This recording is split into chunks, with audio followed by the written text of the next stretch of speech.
The private jet landed just before sunrise, and the city lights were still glowing below. He had just returned from a long corporate trip that many people were already calling historic. News channels were talking about the massive deal he had closed overseas. Business magazines were preparing to put his face on their covers. To the world, he was a genius, a visionary, a man who turned every opportunity into gold.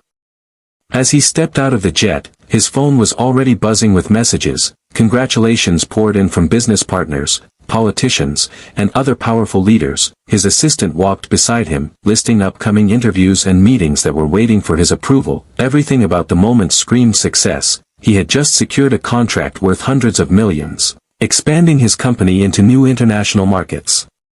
But while everyone around him looked excited, he felt strangely calm, almost too calm. He gave polite smiles and short replies, yet inside, something felt different from what he had expected. He had worked day and night during the trip, sleeping only a few hours, moving from one meeting room to another, shaking hands, giving presentations, convincing investors. He had fought hard for this victory. During the flight back home, he thought he would feel proud and satisfied. Instead, he spent most of the journey staring out of the window at the clouds, thinking about nothing in particular. The applause from the signing ceremony still echoed in his mind, but it no longer gave him the thrill it once did. When his car drove him from the airport toward his mansion, the streets were quiet, the early morning air looked peaceful. A part of him enjoyed this silence after weeks of noise and pressure. He leaned back in the seat and closed his eyes for a moment. He told himself that this was the price of greatness: sacrifice, stress, distance. They were all necessary steps toward building an empire. As the gates of his mansion opened, security guards stood straight and respectful. The fountain in the front yard sparkled under soft lights. Everything looked exactly the same as the day he left, perfect and impressive. The driver opened the door for him, and he stepped out slowly, looking at the large house he had built from years of hard work. He remembered the small apartment where he had once lived as a young man, struggling to pay rent, dreaming of success. Back then, he promised himself that one day he would own a house so big that no one could ever question his achievement. Now he stood in front of that dream. Inside, the staff lined up to welcome him. The butler took his coat. Another staff member carried his luggage upstairs. Their faces showed respect and admiration. They congratulated him on the successful trip. He thanked them briefly and walked through the large hallway filled with expensive paintings and decorations collected from around the world. Everything looked luxurious, but it also felt very still. His footsteps echoed slightly as he moved forward. He realized how quiet the house was. There was no sound of laughter, no running footsteps, no music playing in the background, just silence. He told himself it was still early. His family was probably asleep or busy with their own schedules. His wife had mentioned a charity event before he left, and his son had school activities. He tried not to think too much about it. Instead, he focused on the success of the deal. He imagined how the company's value would rise, how shareholders would celebrate, how competitors would feel defeated. He had proven once again that he was always one step ahead. His phone rang again. It was a famous news reporter asking for a quick comment about the international agreement. He gave a confident response, speaking about growth, innovation, and global expansion. His voice sounded strong and certain, just like the leader everyone believed him to be. After the call ended, he stood alone in the center of his living room, holding the phone in his hand. The room was large, beautiful, and carefully designed, yet in that moment, it felt bigger than usual, almost too big. He looked around at the high ceilings and shining floors. He had achieved everything he once dreamed about: wealth, power, recognition, respect. People admired him and wanted to become like him. And still, deep inside, there was a small feeling he could not explain. It was not sadness exactly, but it was not joy either. It was something in between, like a quiet question forming in his heart. He pushed the thought away quickly. There was no time for doubt. Success required focus. Discipline had brought him this far, and it would take him even further. To the outside world, this was his triumphant return, a billionaire coming home after conquering another challenge, a man who had everything under control, a symbol of ambition and achievement. But as he stood there in the silence of his own mansion, with victory in his hands and emptiness in his chest, he had no idea that something small, something simple, was about to shake the foundation of everything he believed success meant. The front doors of the mansion opened slowly, almost soundlessly, as if the house itself had been trained to move with discipline. He stepped inside expecting warmth, movement, some sign that life had continued in his absence. Instead, he was greeted by perfect stillness. The marble floor shined like a mirror beneath the crystal chandelier, the air smelled fresh, carefully maintained, every cushion was placed at the exact angle, every painting perfectly straight. The house looked like a luxury hotel suite waiting for an important guest, not like a home where a family lived.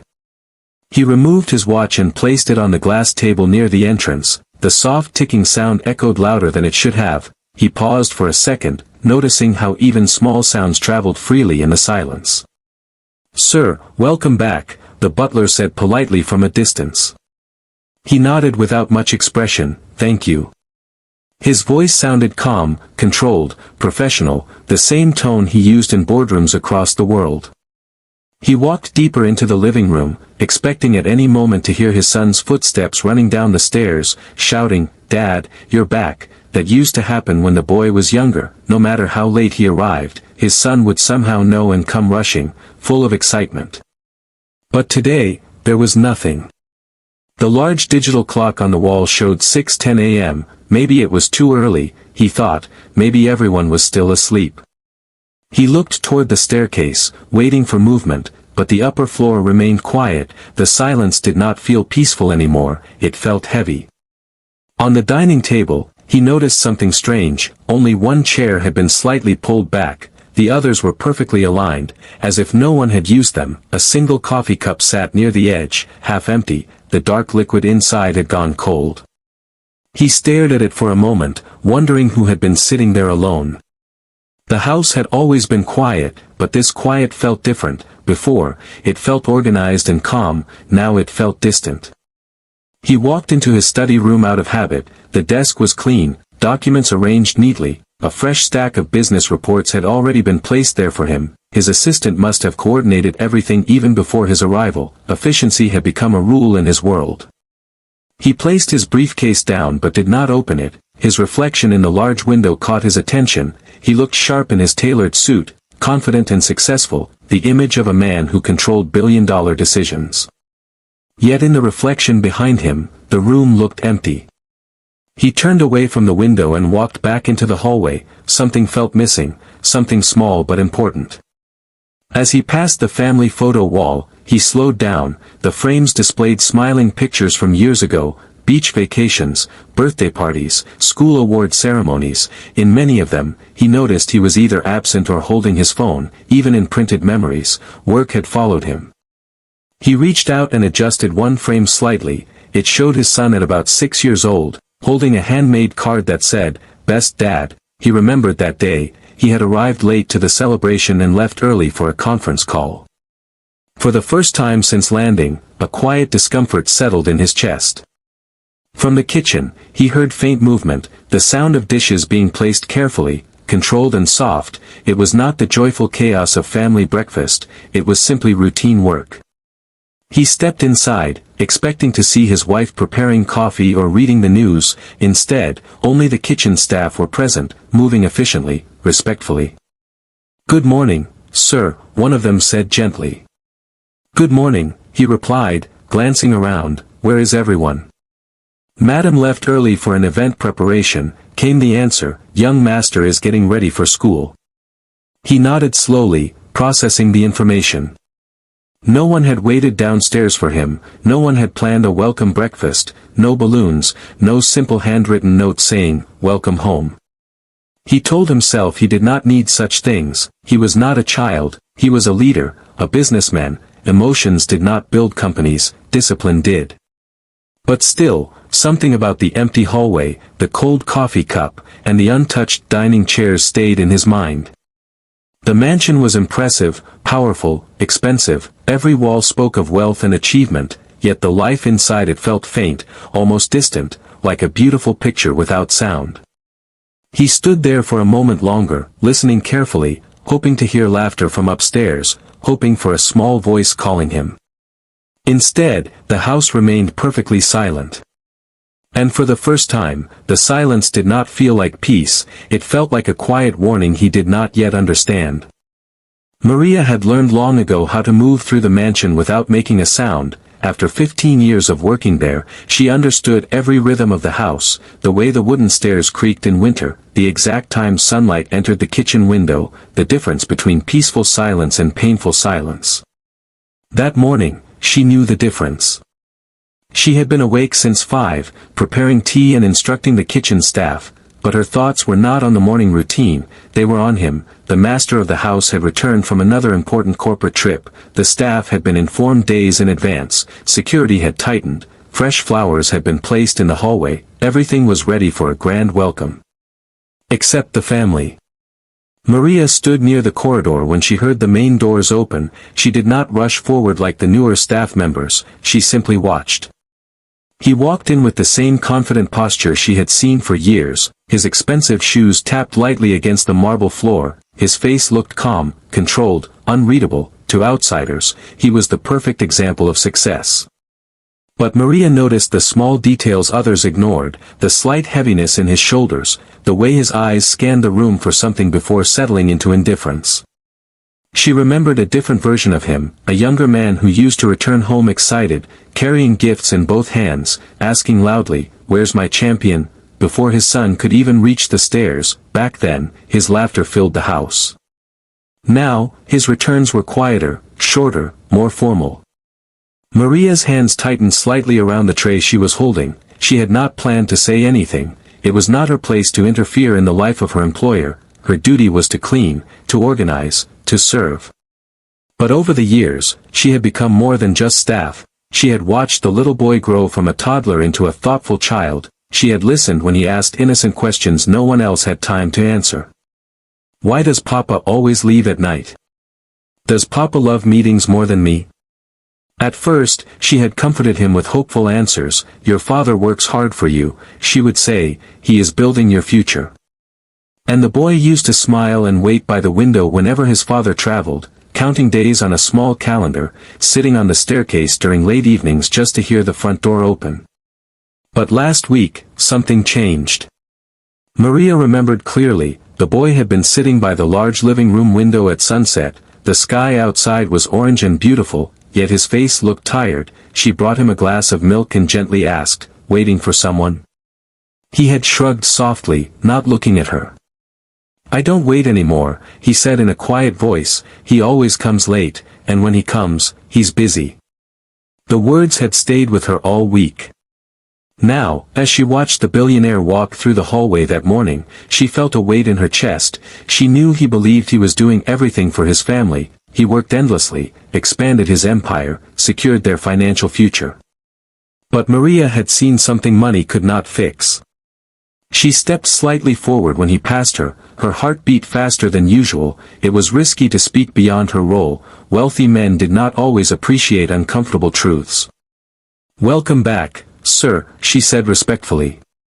He nodded, already preparing to continue walking toward his study.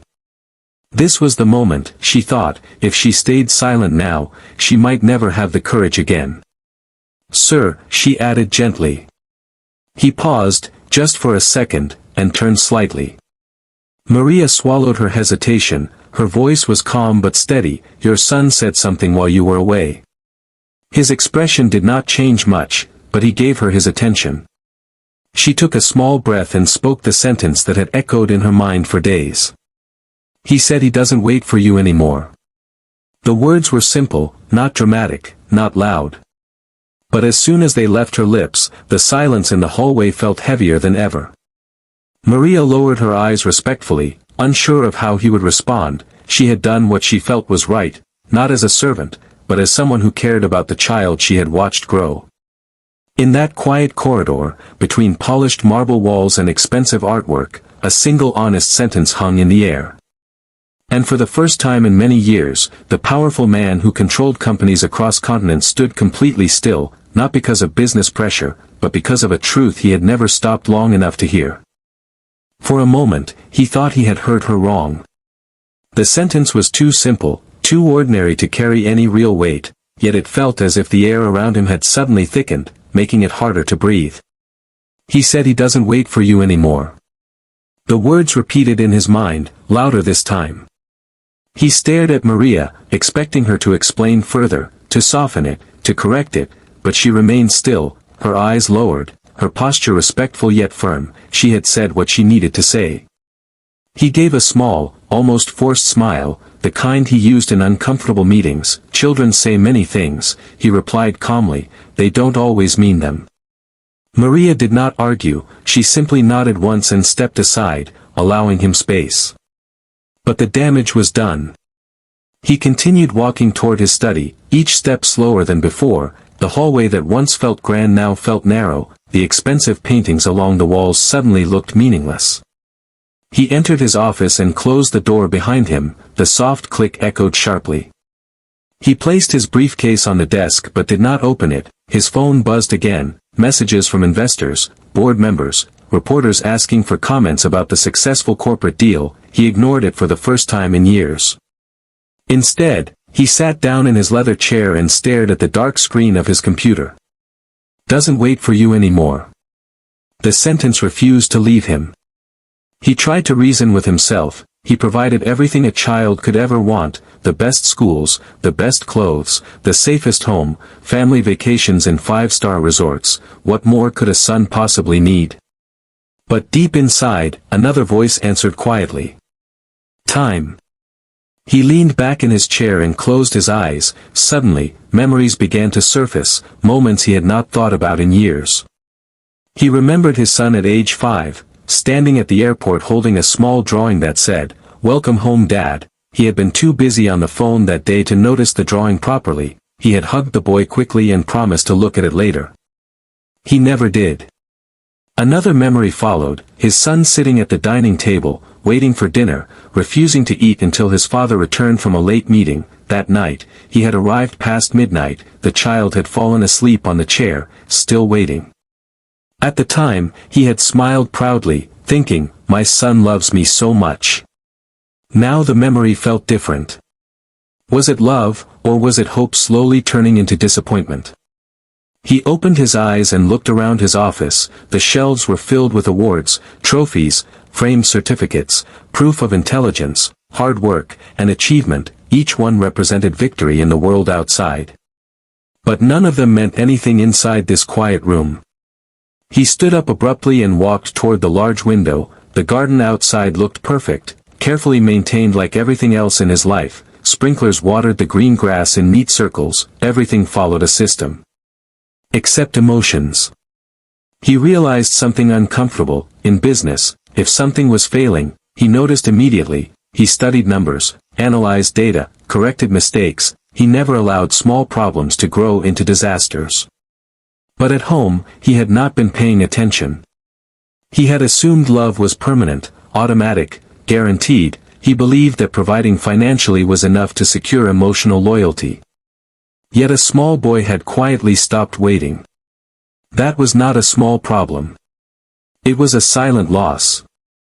His chest felt tight, not with anger, but with something unfamiliar. Fear, not fear of losing money or reputation, but fear of losing something he could not replace. In business, lost deals could be rebuilt, companies could recover, markets could change. But childhood did not return once it passed.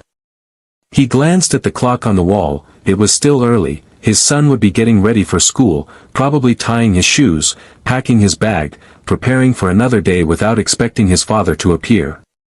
The thought unsettled him more than any risky investment ever had. For the first time in years, he felt unsure of what to do next. There was no strategy for this, no contract to negotiate, no assistant to handle it. Just a father, standing alone in a quiet office, realizing that success outside the house did not guarantee success inside it. Maria's sentence had not been loud, it had not been emotional or dramatic. Yet it had cut deeper than criticism from competitors.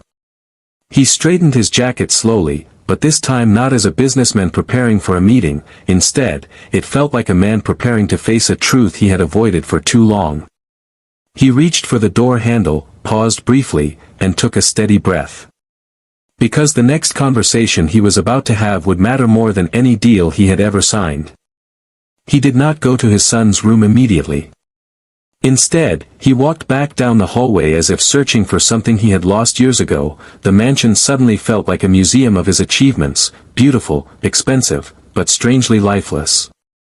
Maria was arranging fresh flowers near the staircase when he stopped near her again. His voice was calmer now, but there was something different in it, something less certain. "What exactly did he say?" he asked quietly. Maria hesitated only for a moment, then answered honestly, "He said he used to count the hours until you came back, sir. He would sit near the window every evening, but this time, he told me he doesn't wait anymore because you are always busy." The words did not sound dramatic, they sounded simple, almost ordinary, and that made them hurt more. He imagined his son sitting alone by the large living room window, watching the gate, listening for the sound of a car engine, hoping each pair of headlights outside belonged to his father. How many evenings had that happened? How many times had the child fallen asleep while waiting? His mind began replaying moments he had ignored, school events he had promised to attend but missed because of urgent meetings, video calls he had ended quickly because another conference was starting, birthdays where he had sent expensive gifts instead of showing up in person. At the time, he believed he was being responsible, he believed he was securing his son's future, building wealth that would protect him forever. But now he questioned something for the first time. What if protection was not only about money?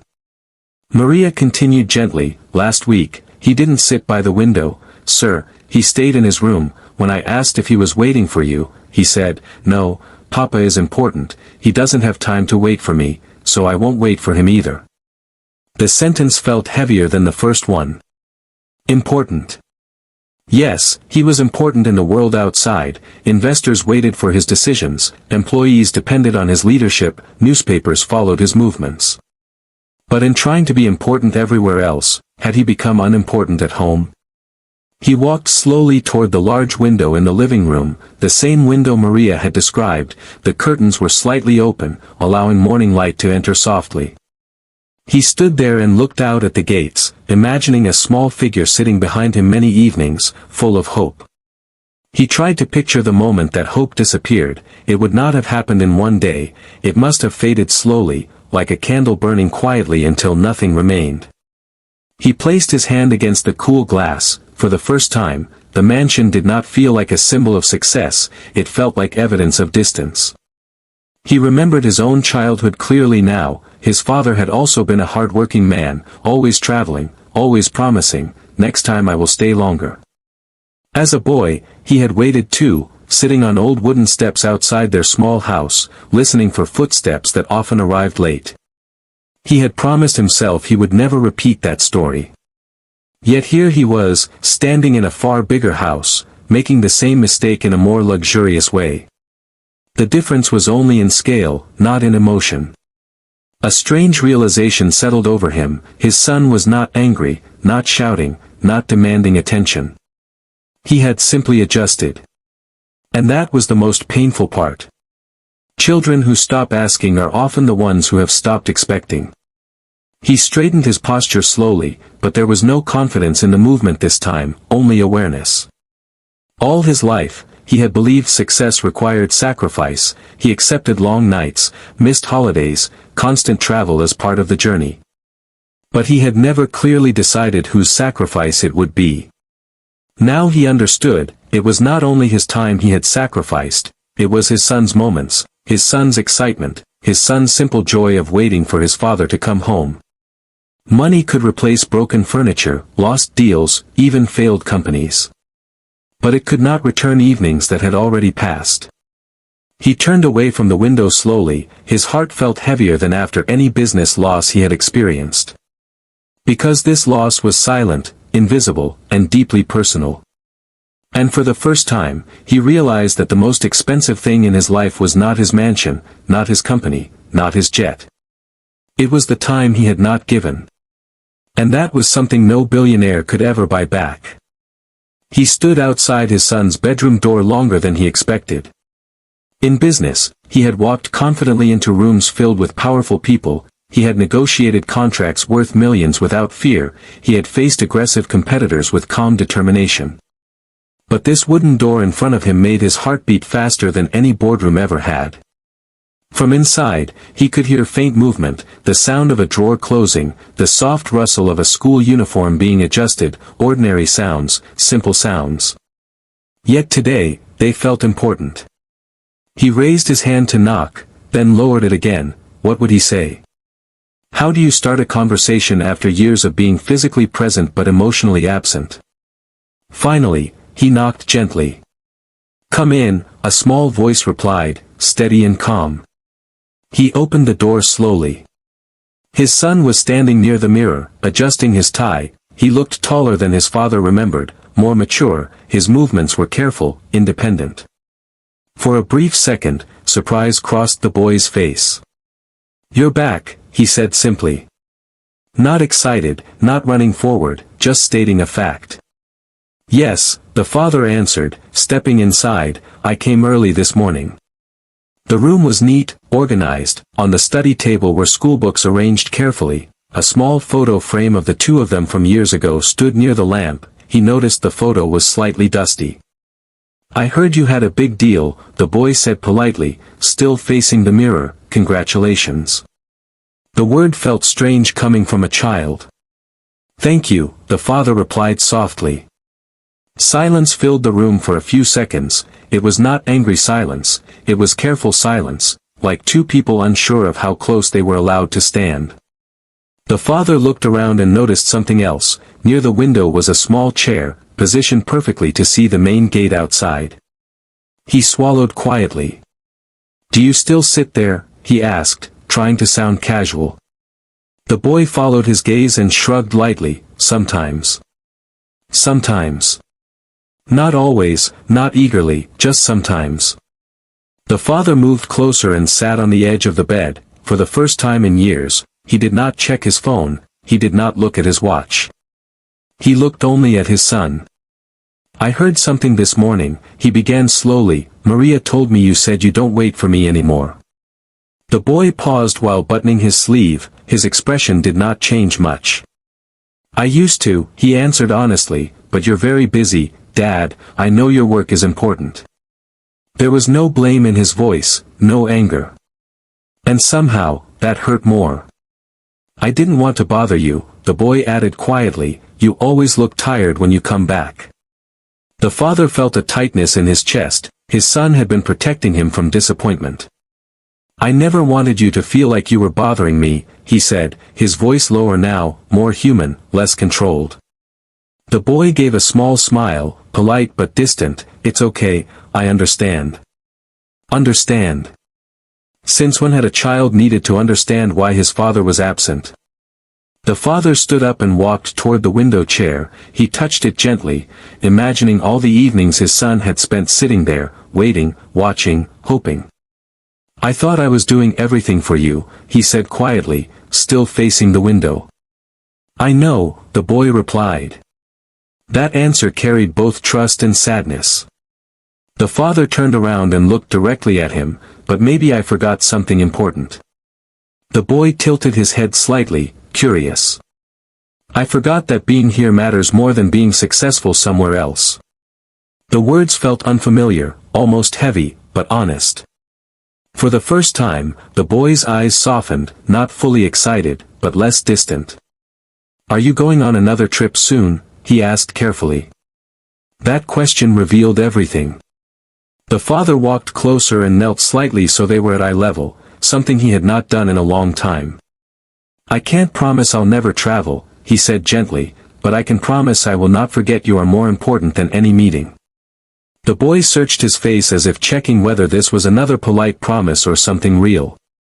"Can you come to my school presentation on Friday?" he asked, almost casually. The father did not hesitate this time. "Yes." No checking schedules, no asking assistance, just yes. A small but real smile appeared on the boy's face, not dramatic, not overwhelming, but genuine. And in that quiet bedroom, filled with morning light and simple furniture, something began to shift. Not a complete repair, not instant forgiveness. But a small opening.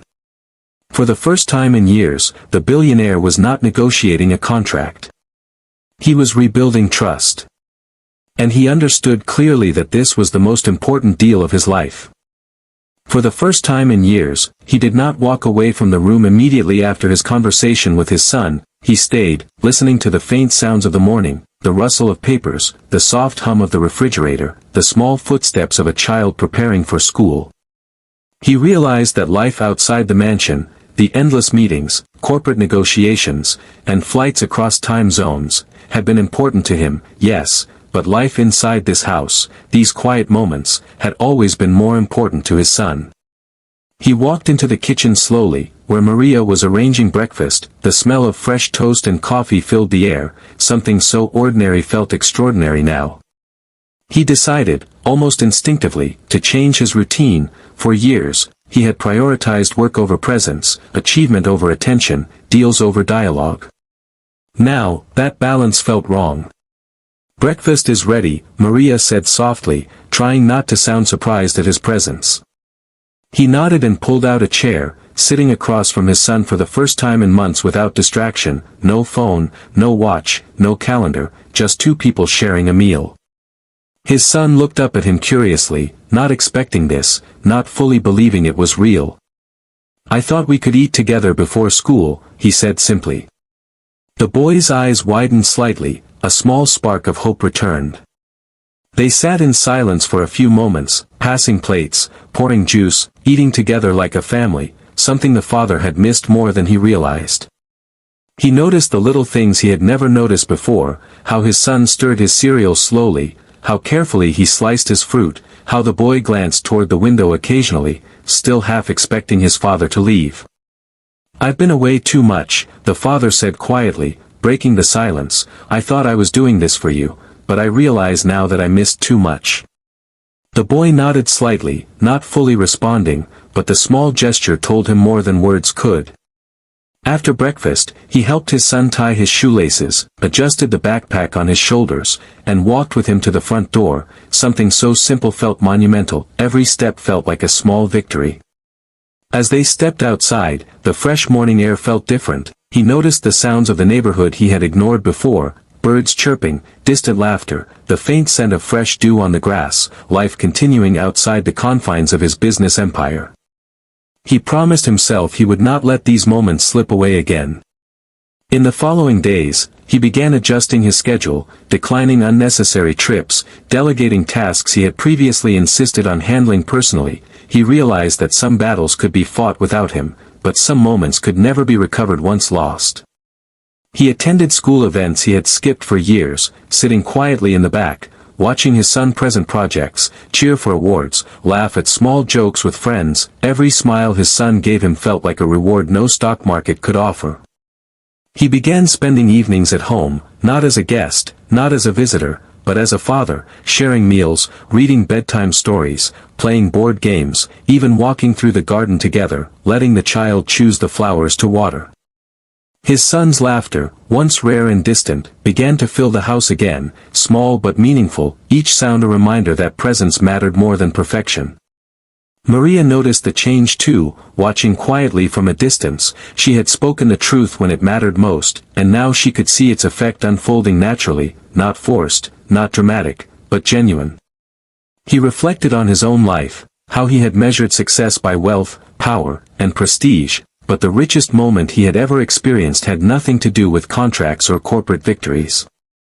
It was this, sitting with his son on a quiet morning, watching him tie his shoes, listening to his questions about school, feeling the warmth of simple connection. He understood, finally, that family was not a schedule to fit into between deals. It was not a set of milestones to celebrate only when convenient. It was a constant presence, a living bond that required attention, love, and time. Slowly, the mansion that had once felt cold and distant began to feel like home again, filled not with trophies or accolades, but with the sounds of life, laughter, conversations, and small shared moments. He knew that nothing outside could ever replace what he was now reclaiming inside. And in that quiet, ordinary, yet extraordinary transformation, he began to understand the real meaning of success. Months passed, and the mansion that once felt like a museum of achievement now buzzed with life in a way the billionaire had never expected. The walls that had only reflected wealth and luxury now echoed with laughter, conversation, and the small, ordinary noises of family living. The scent of fresh breakfast lingered longer, the garden footsteps were not silent anymore, and even the hallway seemed warmer, as if the house itself recognized the change. He had learned to value the moments that could never be scheduled into a calendar. The meetings he once rushed to were now secondary, not because business had slowed down, it hadn't, but because he had realized something crucial: deals could wait, contracts could be renegotiated, but time with a child could not. Every morning, he joined his son at the breakfast table, not out of obligation, but because he wanted to, because the simple act of presence had become the most valuable part of his life. He listened to school stories, laughed at small jokes, and even helped with homework. Tasks that had once seemed trivial now felt monumental, each shared moment a stitch in the fragile fabric of their renewed bond. Weekends were no longer reserved for work calls and distant trips. He attended school events, cheering quietly from the back of the auditorium. He even volunteered for small projects, organizing charity events alongside other parents, something he had never imagined himself doing. At home, evenings became sacred. He read bedtime stories, tucked his son into bed, and sometimes just sat quietly by the window, watching him sleep, remembering the days he had missed, feeling gratitude for the second chance he had been given. The billionaire began noticing small changes in himself. The endless hunger for recognition softened, the constant drive for achievement found balance with the joy of simply being. He no longer measured success only by numbers or deals, he measured it in smiles, in conversations, in the moments that could not be bought. Maria, who had spoken the simple truth that had shifted his life, watched quietly, a small smile always on her face. She had not intended to lecture, to scold, or to demand. She had only spoken what needed to be heard, and now, the household moved in harmony, with laughter and connection replacing distant routine. Even business trips became different. When he traveled, he planned carefully, making sure his son was included whenever possible, or he returned promptly, not because of pressure, but because he had learned the value of presence. No contract or deal could justify absence from the most important life he had. His son, once quiet and hesitant, began to show his joy openly, waiting again by the window, but now not out of loneliness or expectation, but out of excitement, sure that his father would be there, not just in the mansion, but in his life.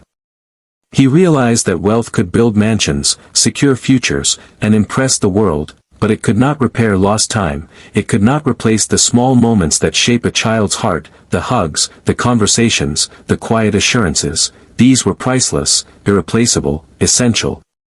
The billionaire understood, finally, that a legacy was not written in contracts, newspapers, or bank accounts. It was written in the hearts of those he loved, in the memories shared, in the moments lived. And though he had amassed power, influence, and fortune, his true success had only begun when he learned to prioritize love over ambition. He often thought back to the morning Maria had spoken that simple sentence, the one that had pierced through years of routine and achievement. He smiled quietly, realizing that one small truth had changed everything. It had awakened him to what really mattered. It had reminded him that even the most powerful man must never forget the small, ordinary moments of life. In the weeks and months that followed, the mansion transformed completely, not because of renovations or luxury additions, but because of the life inside it: family dinners, school projects, bedtime stories, garden walks, laughter echoing in the hallways, all small, ordinary things, yet infinitely more valuable than any business triumph. The billionaire now understood the true meaning of wealth, of power, and of legacy. He had learned that life's most precious victories are not celebrated in boardrooms, but in shared moments, in love, in presence, in connection, and all it had taken was one simple sentence from someone who cared enough to speak the truth. He had returned from a corporate trip, expecting accolades, contracts, and business success, but he had found something far greater: himself, his son, and the priceless gift of time. And for the first time, he knew that his empire would be measured not just in billions, but in love, trust, and the moments that truly mattered.